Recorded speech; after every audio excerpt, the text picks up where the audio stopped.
All right, Assalamu alaikum everyone. We're going to go ahead and get started. I'm told that there are people that are going to be leaving and coming in, but I would like all of you who have been here since 5. I don't want to penalize the ones who've been on time, so let's just go ahead and start our panel. What I'll do, my name is Aisha Mia. I am a psychiatrist with subspecialty in child adolescent psychiatrist, and I do a lot of advocacy and policy work, especially around child and adolescent mental health. And jiski wajah se, I was asked to moderate this panel on social emotional learning. We'll talk a little bit about what social emotional learning is. We have a fantastic panel here. I've spoken quite a bit about it, so I'm looking forward to hearing from this wonderful, amazing 4 ladies here about their experience and their the work that they've done in this space. What I'll do is that I'll just go ahead and introduce them as I start asking them questions, so that one doesn't disappear in the other person's introduction. So Iram, I'm going to start with you. Iram Sultan teaches at Bayview. So you're at Bayview, and you manage one of their programs, or direct one of the programs called Learning to Live, Learning for Life. And that is, I am told, that it is a program that basically teaches SEL. So there's one of the things that we've been talking about quite a bit over the past 5 to 8 years in the space of child adolescent mental health, that we need to integrate SEL into children's curriculum, into sort of adolescent curriculum. So first, tell us a little bit more about what you do and why you do what you do, and also then what is SEL? We throw words around social emotional learning, but what truly is it, and what it encompasses, and why do you feel it's important that it can be integrated into educational programs? Thank you, Aisha, for the introduction. Hello, everyone. So SEL is a set of skills and habits that children need to have, and these skills and habits cover the areas of managing themselves, self-management, self-awareness, emotional intelligence, managing their relationships and their time, and also managing all of this not just within the school environment, but also taking it out into the community, into their homes, and into their social spaces. Aisha, what was the rest of your question?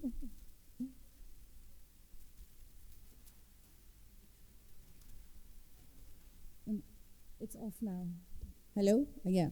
Tell us a little bit about, you hold an MBA from Northeastern University. So why did you decide to sort of leave the subject that you've studied and go into working in this space of SEL? So why is it important for you, and why do you feel that it's, integral? Thank you. So yes, I did study business all throughout my university, but I feel like the school environment, I really enjoy being in a school environment. I enjoy working with children, and when I had the chance to take on, in our school it's called Learning for Life.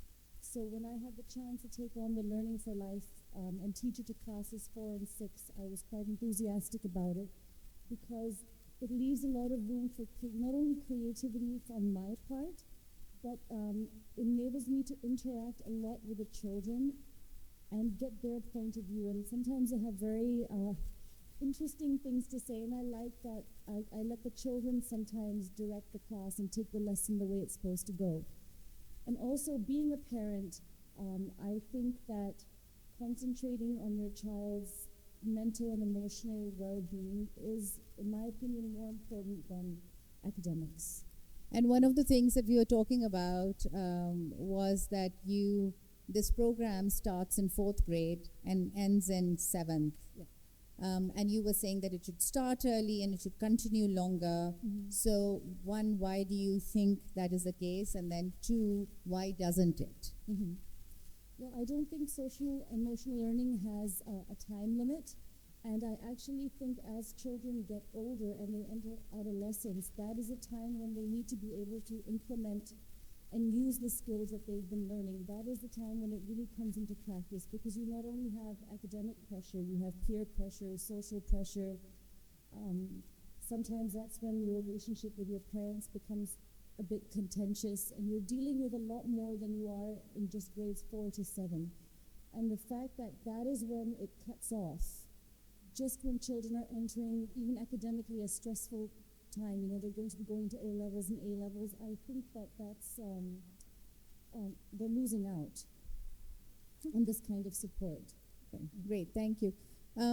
Saman, I'm going to go to you next. So one, I had no idea until today that you're a doctor, that you have an MBBS, but then did you see the light and then shift to clinical psychology at some point? So you did your public health master's from Johns Hopkins, and then you came and did a second master's in clinical psychology.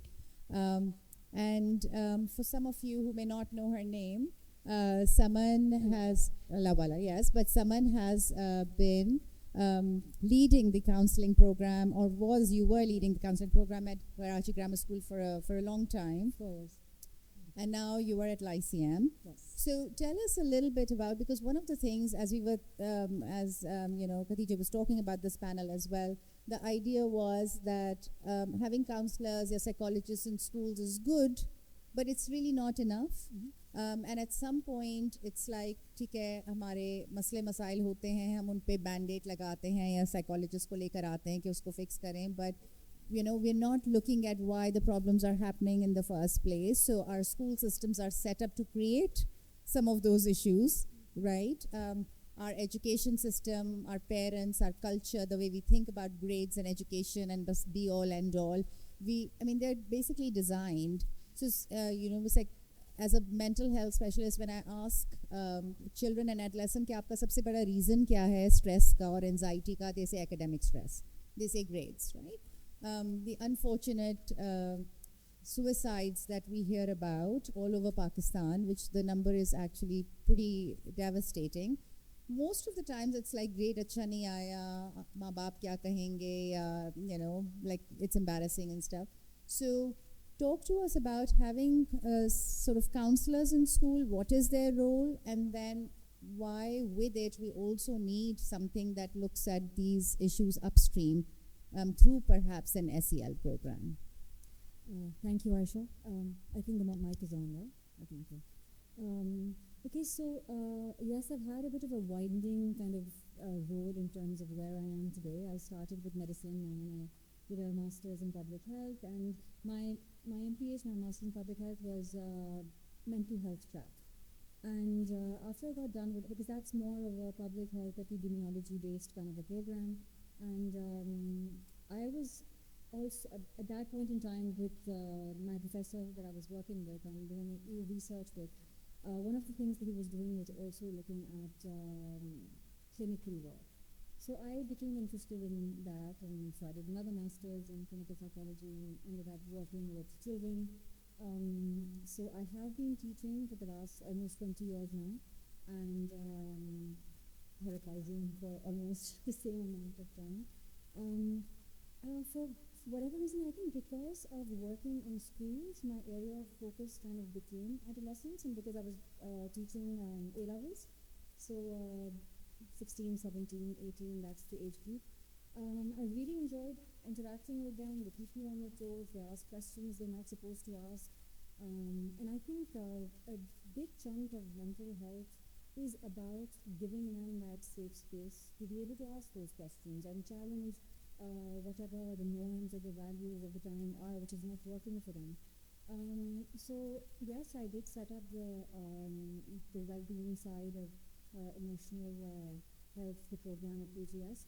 But even in so I was doing it for almost 4 years. But again, it was very limited for various reasons. I think maybe KGS is also a very conservative school. So there's a lot of things that you should be talking about whenever you're thinking of mental health or social and emotional well-being. Our children today are dealing with so much more than we ever were. because of social media, they're under constant scrutiny. I'll give you a small example. Even a small argument, like for example, if I'm in grade 7 or 8 and I'm having an argument with a friend of mine at school, when at my time I would go home and there would be one landline, and I would not constantly be on my phone, or the argument would not continue, and there's like a break off, and there's a time for me to cool down and regulate myself, and the friend to regulate herself, and then come back. And you address things with a calmer frame of mind. What happens today is that it's an ongoing chat. I go home, I'm still chatting, and then I'm going to send some screenshots to some other friends of mine. So now it's not just an argument between two people, it's an argument between 10 people or an old friend group, and one person is going to be cancelled and everyone's going to take the other person's side. So there's a lot more pressure. There's a lot more pressure to look a certain way, a lot more pressure to perform a certain way. And as parents and educators, we really need to understand that. We need to be able to have teachers at school who are trained, not just in terms of having that understanding, but also in terms of being able to model what it looks like to be a sensitive, kind, compassionate person. And like Iram was saying that the program ends by grade 7. Now grade 7 is maybe when the child is 10, 11 years old. That's the time they're hitting puberty. That's the time that not only are they having these hormonal challenges, so many other social challenges, so much more bullying starts happening at that point in time. And our teachers are not equipped to deal with something like that. They don't even understand it. And half the time, even if it is brought to their attention, it's mostly just shoved under the carpet because nobody wants to deal with those issues. So when Iram says that the program ends by grade 7, I'm not surprised because the program needs to be run by people who are trained, and our teachers are not trained. Our teachers are not, and forget about training, they're also not emotionally equipped to be able to hold space, to be able to create a safe space for our children. So, and there's so many issues our children deal with today that many parents, many schools are not ready to openly talk about. In my work as a counselor at KGS, like a lot of times the kids would come in and say, their first question would be, is this going to go on my fee slip that I had a session with you? Because they didn't want their parents knowing. And so again, there's so much education and awareness that needs to be created. The parents have to be made aware of the fact that their children are struggling, because many parents think everything's fine. I'm providing them such a good lifestyle, they're having the best education, they can order out whenever they want. I mean, that's the way they think, like I'm doing everything I can, but children don't feel safe coming to the parents and actually talking about the issues that matter to them. Another thing, like you said, fine, you had this thing running under you for 4 years. I think one of the biggest issues is that we don't take the students, the children's opinions into consideration. I think developing an SEL program that runs through the years, the child needs to be a major stakeholder. You need to ask them what their concerns are, what are the things they want to be talking about, and then address those issues. But you have these preconceived notions about what this program needs to look like. And then we just do this like a checkbox. That, okay, fine, I'm doing X, Y, Z. My school has some kind of a wellness program running. So if an inspector comes and asks about it, I can say, yes, I have this running for 4 years, but is it effective? It's a big question. Thank you, Saman. Aradhya, so this is Aradhya Khan, and your mashallah bio is so long, so I'm going to read out some of those things, Aradhya, and then I want you to tell all of us all of the wonderful stuff that you do. So Aradhya is a human rights advocate, communications professional, and youth leader.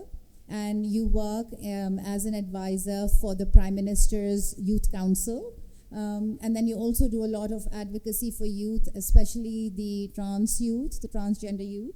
And then you also serve as communications manager at Gender Interactive Alliance. So fantastic stuff. Please tell us a little bit about what all this is, why you do what you do, and a little bit of what, since you work with youth, tell us what you find कि हमारी youth किस चीज़ों के साथ struggle कर रही है. So अगर हम सोचते भी हैं कि primary level पे, secondary level पे मैट्रिक ओ लेवल्स के लेवल पे हम किसी किस्म का सोशल इमोशनल प्रोग्राम इंटीग्रेट करें, तो what are some of the things that you find would be helpful to plug into those programs? Thank you so much. Am I audible? Yeah. Okay. I think it's been more than 8 years since I'm working in this development sector. And when my work started, I think सबसे पहले तो एक यही चीज़ थी कि why do I have to work? Because I've seen people who are working great in my field, but there was one element that was always been missing, that was a youth representation. That people are raising their issues, people are raising concerns, but where's the youth perspective in it? Okay, what are the needs, what are the wants? As I have seen a lot of senior people from my community doing amazing, tremendous work in the field, but then I was like, who's talking about education issues? Who's talking about employment issues? Who's talking about youth involvement in decision making? This was the thing that urged me to be an activist when I was in my earlier stages. I think when we talk about schools and when we talk about SEL, I think in terms of community, I think community has always been in it. It's an essential, it's a survival skill. And trigger warning, I was abused in my school long ago when I was a child. And the support I needed from my teachers, the peer support I needed from people around me, it made me realize that the thing that happened to me was my fault. Even I had the courage to walk into my principal and tell him what happened to me. Because at my earlier stage, when we are developing hormones and everything, I had a lot of feminine energy in myself. So I was instead of being protected and care, I was blamed for what happened to myself. So this is what was happening around. I did found care and support in my community. I found people who had similar experiences, and that's how we heal and that's how we grow. But still, I think one thing we're discussing here, that how do we bring this into a school, or how do we do it in a school? But I think one thing I've observed from my experience and with sitting with the youth as well, where does this all starts? We need to do care, we need to facilitate in the schools, but what are we doing about the parents? They have this huge role, even if it's anxiety, even if it's burnout, even if the current generation I've seen, they're not been open to their parents. They either been open to certain types of groups, certain type of friends they have, that they have an emotional support through them. I have been working with Prime Minister's Youth Council since over an year, and we have been developing a policy with collaboration with UNICEF. It's National Adolescence and Youth Policy. So what we did in that, we just not just kept an element of youth, we have always also kept an element of employment, education, environment, engagement. And when we were on ground, when we were doing consultation for that, we not just set youngsters and adults to make the decision. We actually went on ground and we actually asked the youth in schools, in universities, in colleges, and also youth with disability as well. Okay, how do you want to see something that's being done for you? What is the care and need you want to have in it? I think this is something we lack very in our current time, that कोई आके आपसे एक दफ़ा पूछ ले कि do you need anything? Does this seem okay to you? Are you comfortable? We're in an era which their time has been flying very fast, but we do not even take care of the people that are next to us. I think in the Gender Interactive Alliance, I work as a comms manager. We're currently working with trans youth in different capacities. We're working as we have designed a program where we take them on a retreat across the country. The different trans youth who are studying in university, we take them to Hunza. We take their phones away and we're like, okay, let's sit and talk. Let's talk about sexuality, let's talk about politics, and let's talk about how do you want to change something you feel discomfort from. We have a podcast where we have 2 trans girls talking about brain rot content, Gen Z content, and then it's also related to SRHR. How we are just creating a digital platform where we're just viewing videos, but we're also conveying messages. We're also having some social campaigns on our Instagram pages. And with that, we have different brands. One of the key things I initially was part of, that we are currently working with the community that is from the beggar class, and we have sort of taken away in a specific area of Karachi, and we're giving them a skill set of make art, collective art, care, and now we are teaching them how to make tote bags and jewelry. Instead of going on the streets begging, we're all helping them out how to earn with dignity and sell those tote bags to the public. So this is something we're doing, but in that we have also seen that what are their experiences. We sit in a room and we talk art, we teach art, but also a lot of people feel very healed. A lot of people in the community have traumas from a partner, traumas from a family who has disowned them, uh, and it's really sad. Which whenever you're working to them, it also affects your health as well. But one thing, when we talk about the mainstream society and the cornered, marginalized community, I not always talk about trans people. I talk about person with disability because their voices are need to be heard as well in every shape of life. Thank you. Thank you so much, Aradhya, and thank you for your work. I know it's hard. मैं तो अपने office में बैठ के भी जब लोगों का trauma सुनती हूँ तो I'm affected for so many. When you go into the community and hear stories after stories after stories, and then also what does one do about it? Up to a certain point you can change things and you can fix things, but then you want to say something? Yeah, go ahead. This is very sensitive, but last year I think. When we talk about current generation, this is very emotional. I lost a friend. She committed suicide. But everyone was questioning how she did it, why she did it. But nobody was talking about what made her do it actually. She was a bright student. She had a degree from Karachi University. She was 23. She was a culinary artist. But in that, because of the society and the things she faced in life, she was always questioning one thing to me. I know a lot of people around her. I feel a void in my life. I have everything, but I have still this void. If I truly want to be myself, how I am internally, I cannot express it because the world does not get me, which I'm living in. And the incident that happened, still people remember her, not just because of the bright person she was, but the person that committed suicide. And it's very sensitive, even with these cases, that people sit and gossip about it, why the person did it. They were so much bright in their life. We do not talk about what made them do it. Yeah, absolutely. Yeah. I mean, I just last Sunday, I think the news magazine, Sunday ka magazine, had put together a special report on youth suicide because it is now.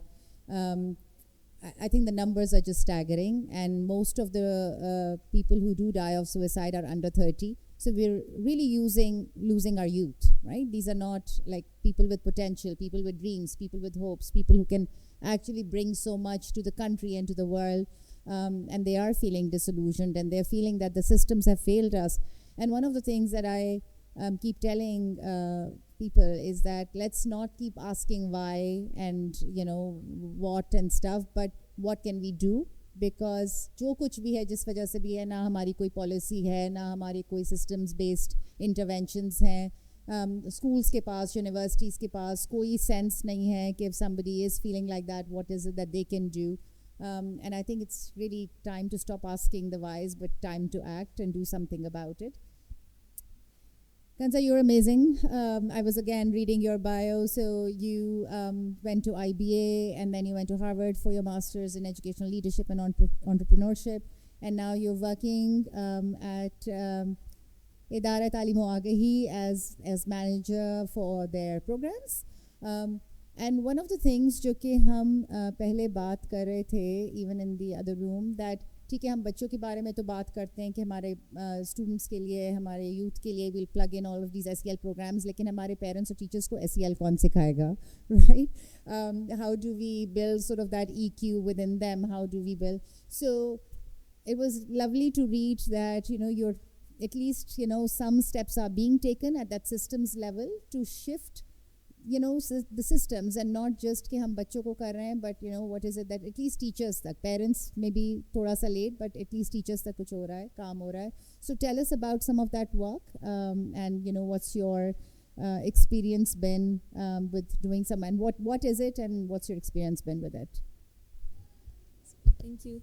So yes, and I think this really complements the conversation that we've already been having about environments that kids get put into, where their well-being is truly impacted. So we have to think at a systems level. We have to ensure that the impact that we're trying to make in terms of improving well-being for our kids, it's at scale, and it's reaching our kids at the margins. So children with disabilities, trans children, children that go to public schools, children that come from low-income backgrounds, live in extremely impoverished sort of contexts. So that's our continuous reality, and that's what we have to sort of talk about and address. And the way that we can do it is, if we transform our systems, if we strengthen our systems. And when we talk about systems, we're talking about the government. So we, have extensively worked with the government of Sindh. We work with, other provincial governments and at the federation as well. But what the government of Sindh has done now, in terms of improving those systems when it comes to social emotional learning, is the new policy that's been introduced, the Early Childhood Care and Education and Foundation Learning Policy of 2024. It acknowledges social emotional learning as a foundational and integral component of foundational learning in our public education system. And that is important. And why that's important is that once it's recognized at a policy level, you can then start talking about financing. You can start talking about budgets. You can say that, this is a core component that we need to heavily invest in to improve the lives of our children, the lives of our teachers, the lives of our parents.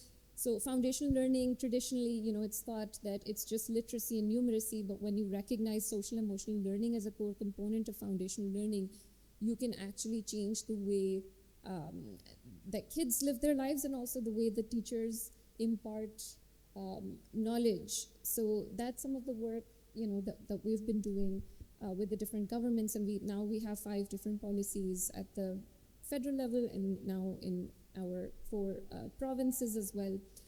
And again, to your point of creating these environments where kids are forced to continuously fall down, and like what Saman said as well is we can have counselors in place that can teach our kids how to get back up, but how do we create an environment where they don't fall as often? Climate change is such a reality in our country. It's not just like a one-off event anymore. It's a continuous reality. And we had this, I was attending this webinar on social emotional learning across Global South, and there was this teacher in that webinar, and she said that, I did this exercise with my kids to sort of help them understand how their well-being and their emotional well-being can be linked to the material reality of their lives. And what she just did was she asked her kids to, grab a piece of paper and, have like color pencils and stuff. And she said to just draw what happiness looks like to you. What is happiness to you?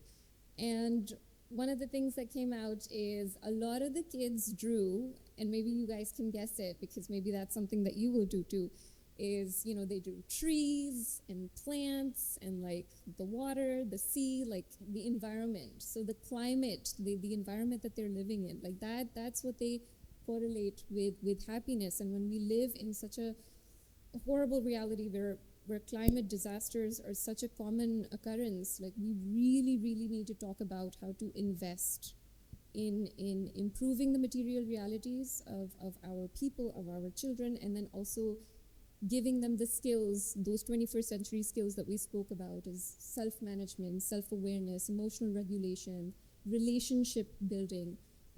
This is part and parcel. Like all of these need to go sort of hand in hand. So, and the government is trying, I guess, the education system at least is trying to do something about it. So. Thank you so much, Kanza. And I think it's just, the harsh reality of our lives right now. I mean, we talk about climate. It still, for some people, seems like not happening to us, except that it is happening to us. So, my daughter left for college a week ago, and wherever she's gone, it's minus 34 degrees. And I'm freaking out. I'm like, stay indoors. Otherwise, you'll get frostbite or you'll get...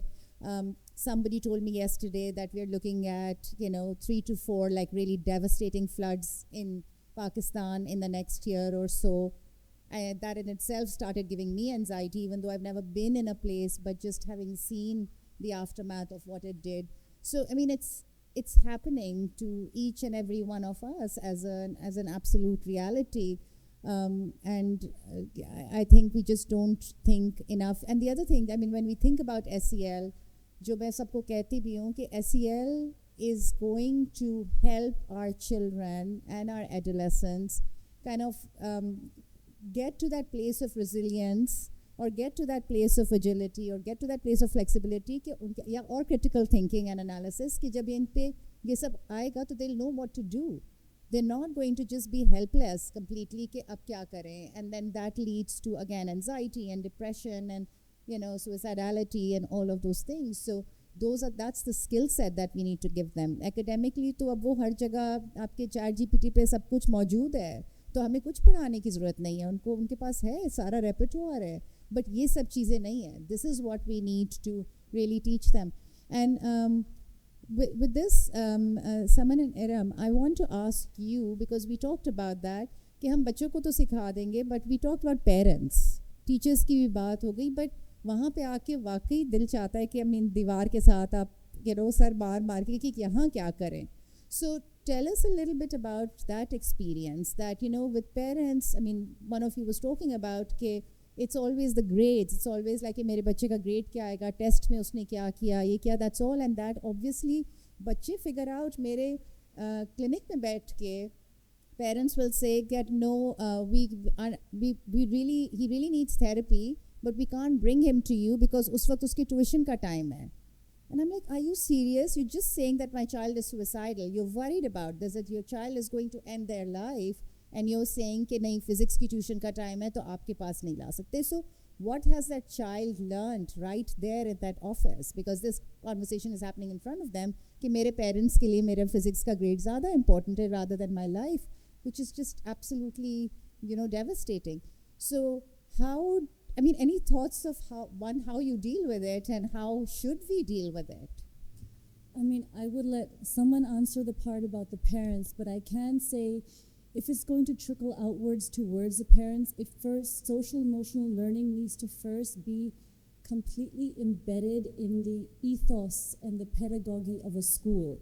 And it needs to be integrated from the top down, from the administration down to the teachers and horizontally. So it's not just a program that's an add-on or that's been patched on top of an already existing curriculum, because teachers are taxed. They already have 10,000 things to remember. And if you add, do a little bit about SEL during homeroom, have the kids make a poster or show them a video on emotions, that can be part of it, but that's not enough. It needs to be completely embedded as part of the school system so that children experience social emotional learning in their school life daily. And it is in the way that the teachers are regulated, in the way that they teach.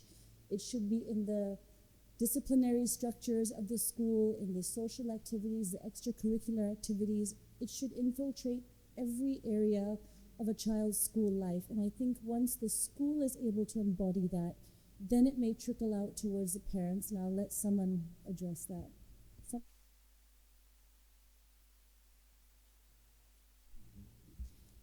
Okay, so there's two things. You said maybe I can touch upon my experience with it. So I think at the moment there's very few parents who are open to the idea of a child reaching out to a counselor or a therapist and actually talking about what it is that affects them or impacts them. And like I said, children would come in and the first question would be, would this go on my fees slip? The indication being that I don't want my parents finding out. I've had phone calls from mothers saying, "Oh, I know that my child's coming to you. Can you tell me what you talk about?" And no, I can't. And then they don't get that. One of the biggest concerns or the conversations that parents have with their child who is wanting to go for therapy: how can you go and share our family secrets with a stranger? So the conversations are more about how they're being perceived by other people, and a lot of it, they might say that yes, I agree, this is something that should be done, but a lot of it is performative because they're not willing to sit back and introspect in terms of how they may be contributing negatively to the situation.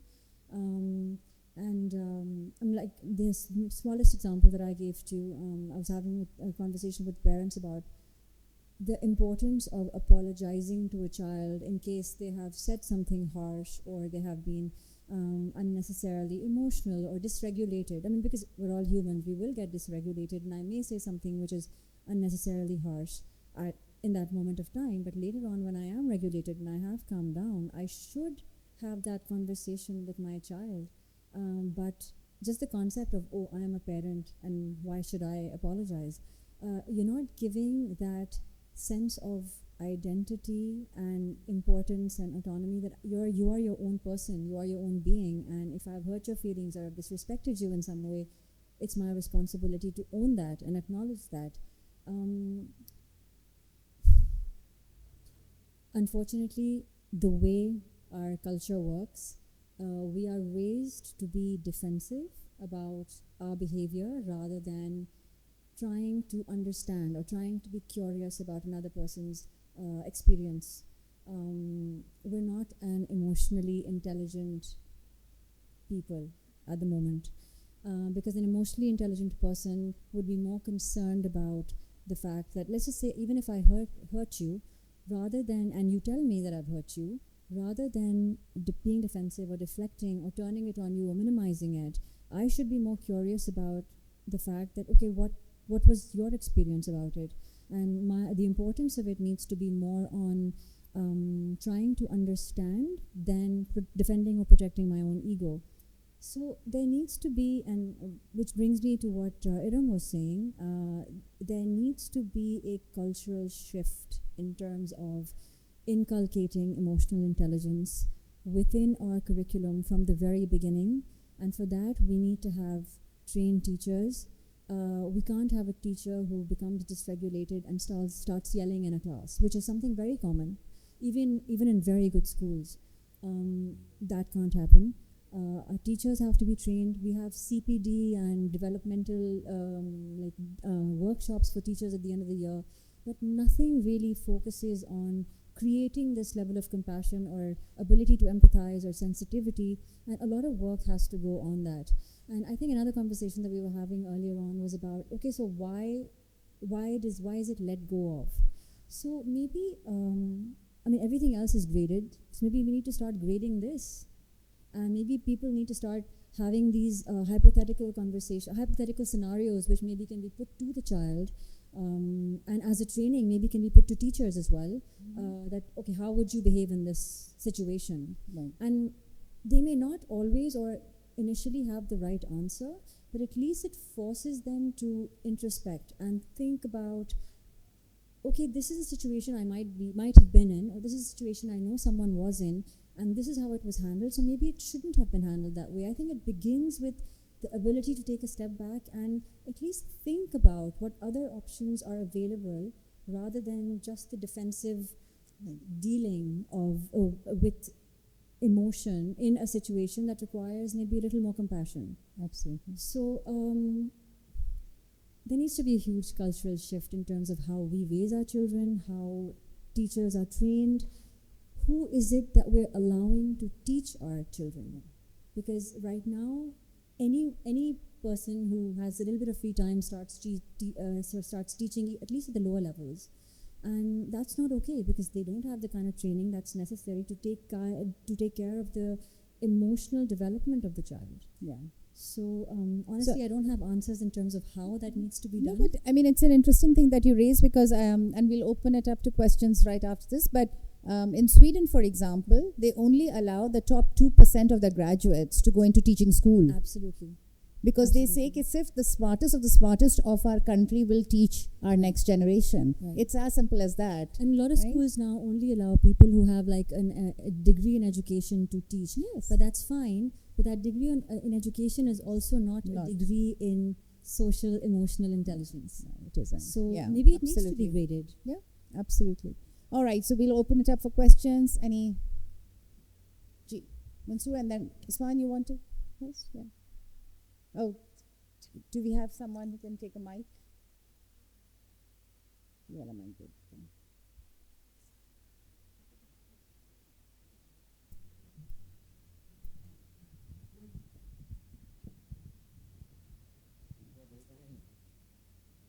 Usman, can you maybe speak loudly?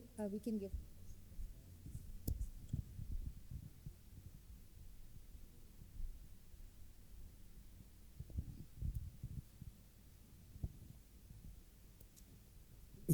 Hello. Hi. My name is Usman. So I'm a single dad to two teenage kids, and sadly, our family is broken apart because of my ex-wife having bipolarity, and it caused a lot of damage to my children and to me as well. But we've all sort of tried to rally together. And when I used to live in Lahore, and I moved to Karachi around 2.5 years ago. And when they joined in the school here, they were both at Cedar, and I went to Cedar, and I gave the teachers a bit of background, not to make them feel sorry for my children, but just to let them know what they've gone through. Most of them looked at me with this very strange look. Okay, why is someone, or why is a parent opening up about struggles at home? And I found that very strange, because I just wanted to make them understand as to the sort of the emotional trauma that they've gone through in the recent years. And I think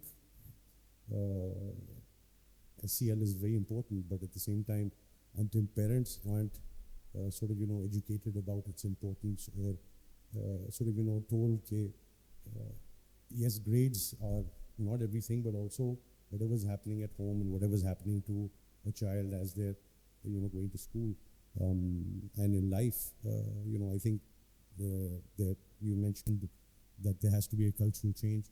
I think that also has to do with parents as well. So how are schools sort of helping parents sort of understand the importance of it? I think that's what I wanted to ask. That question's directed to me. So like I was saying to Aisha as well, I mean, honestly speaking, so I remember having a conversation with one of our principals at one time, and I said that yes, we're trying to do all of this, but we need to start having maybe mandatory workshops for parents as well. And his response to me was that our parents are not ready.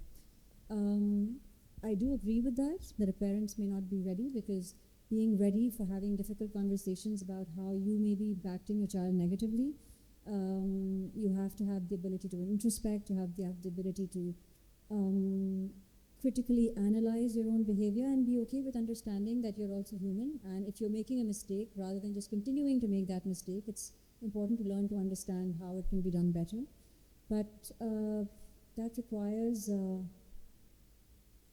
education and awareness and a lot of training that's going to, and when I say training, it doesn't have to be formal training, but what I'm trying to say is that there has to be a cultural change in terms of how we are raising our own children. And I think how our parents raised us is already very different from the way we have been raising our children. So maybe that cultural shift is already happening, but maybe not as fast or as widely as it needs to be.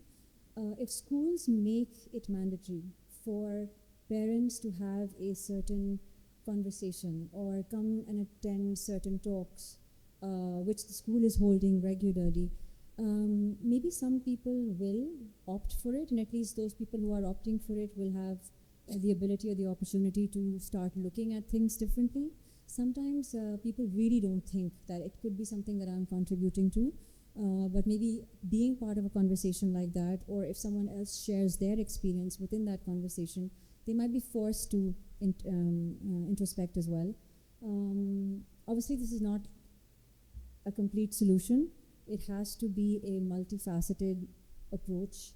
The school itself can't impart the kind of cultural shift that is required. It's going to happen over time if it does. But I think just having these conversations with people like you sitting here and sharing your stories and your experiences, that's a big step forward as well. And so you have a question? Yes. Yeah, hi. So my question is, what role, if any, do you see artificial intelligence models like ChatGPT playing in providing a safe space for kids and adults to have a conversation with?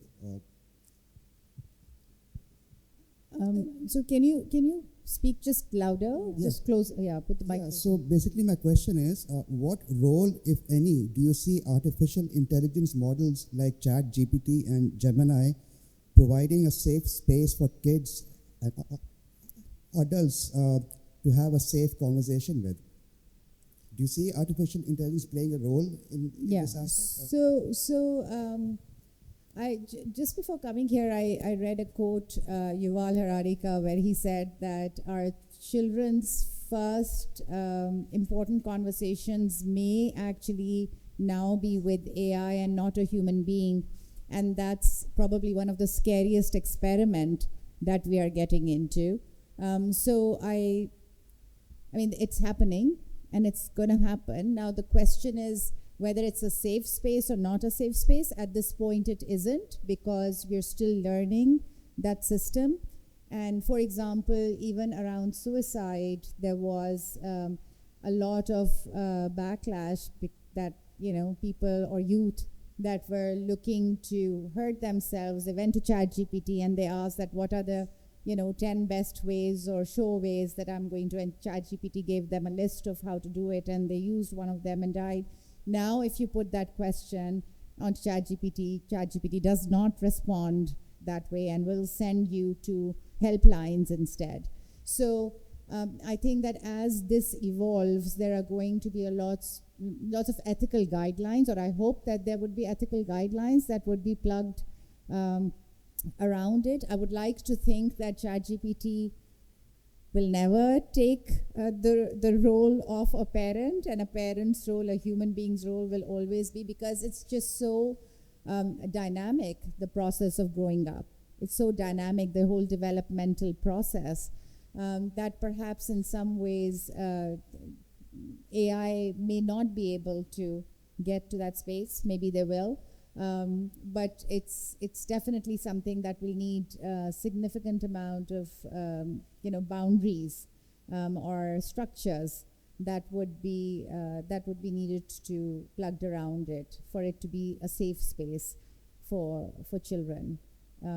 I do actually tell parents who'd rather listen to ChatGPT or Gemini than adults or physicians or therapists that आप हमारी बात तो नहीं मानेंगे, please ChatGPT से ये सवाल पूछ लें कि मेरे बच्चे के साथ मुझे कैसे मैनेज करना है, what should I do with them when I go on vacation, or what should I do with them if they're struggling with poor grades, or what should I. And some of those responses are exactly what I would tell, but they'd rather listen to AI than to a physician, which I think is good for maybe addressing some of the stigma as well, कि मैं किसी human being को जाके बताऊंगी अपनी secrets, उनको सब पता चल जाएगा, but ChatGPT is a much safer space where I can ask those questions. So yeah, I think that parents should and must do. Do we have other questions? Yes.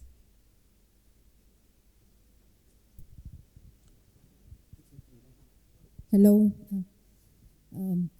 Good evening, all of you. Thank you so much for arranging this conversation. It is so near to my heart, so meaningful and so pertinent and so much required in the context of Pakistani education system.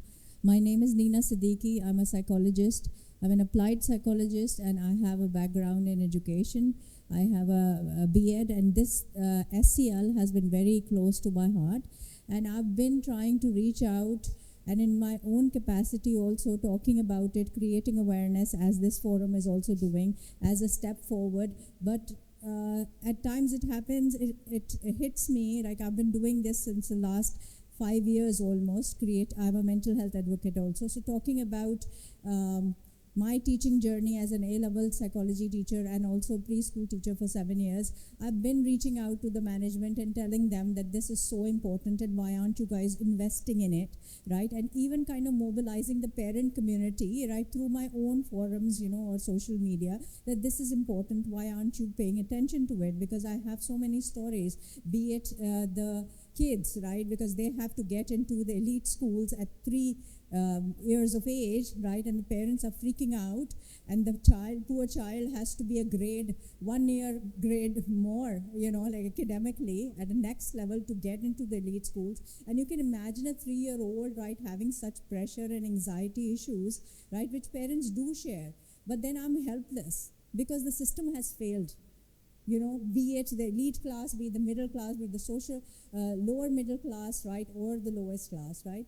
Our next generation is paying a big price for our unawareness or lack of action, right? So I would request all the parent community over here and all of the academics and all of you, right, such qualified people here, that how will we mobilize this movement, I call it, right? When will it happen, right? Because it seems that also, right, I heard that it is a step forward, but it just seems like there's such baby steps. When will the change happen, right? So it's very disheartening for me, but still, I don't know. I'm doing it in my own capacity, but I don't see any change because I have reached out to schools. And, I have had such things that, we can't do a workshop on emotional intelligence or even for the teacher's well-being. They will do it for free. We are not going to invest in it, right? So this has been coming from elite schools also. So I don't know who's going to really push the school systems also to invest in this, although they are coming from such educated backgrounds. And also now they have faculty, which is coming from Harvard, and the best universities of the world, who are so aware and enlightened about the importance, right, of all of this. So thank you for this comment, Lina. And I don't think that disappointment or feeling disillusioned needs to happen. I think that at some point, if you keep doing the work that you do, so I've been back in Pakistan for 13 years. This is the first time someone asked me to moderate a panel discussion on SEL. And I was like, great, der aayat, durast aayat, aaya to gaya, kisi ne bol to diya, and we have absolute wonderful people who are doing some of this work. So I think little steps are happening, and if you continue talking about it, there will come a time, there always comes a time when something happens, koi incident kuch hota hai kuch, and they suddenly remember that you were the one who was constantly saying ye karna chahiye. So, let's reach out to her and ask her that, let's do this. So I do think that the shift is happening, this conversation is happening. Elite schools mein kam ho raha hai, which, I don't know, says something about our society, because elite schools mein, I think the parents are only interested in good grades and getting their kids into Ivy universities. Some of the other community-based schools, some of the other, I think that they really are plugging. TCS schools are, TCFK, Citizen Foundation ke schools are plugging SEL in. Daud Public School reached out, they're plugging it in. So a lot of, some of Kanza jo baat bata rahi hain, this is not going to happen in elite schools, this is going to happen in public school systems. So that's where the shift is happening, which is really heartening in some ways, and I feel that it should be an important call for action for the elite schools. If all of these are, doing it, then we must also follow. But I really feel, I think it's good, jaise kehte hain, umeed pe duniya qaim hai, so not lose hope on this. Any one of you want to say a last comment before we wrap up? Anyone? Someone go for it. I think I can understand your disappointment or the fact that you said is disheartening. But like Dr. Aisha said, it's katra katra hi samandar banta hai, and if you stop doing the work that you're doing, you're going to stop adding to that ocean. And over here, we're talking about a nation of billions, well, not billions, yeah, 250 million people now, and getting everybody on board is obviously going to take time, and but it's going to be through work like yours and reaching out to schools and educational institutions, because that is kind of like a point of contact for parents as well. And if you can get the schools on board to start having those conversations and being open to creating such safe spaces, and educating the parents, maybe even making some of these conversations mandatory. Like, for example, initially when immunizations were an issue, schools would stop admitting a child unless and until they were fully immunized, right? So maybe something like that needs to happen. Maybe something more radical needs to happen. But we need to keep plugging away at it and keep moving forward, because becoming hopeless is not going to help matters. Well, thank you so much, all four of you, and thank you to two of our wonderful sign language scribes for helping us with the session. Really appreciate all of you being here. Thank you, guys.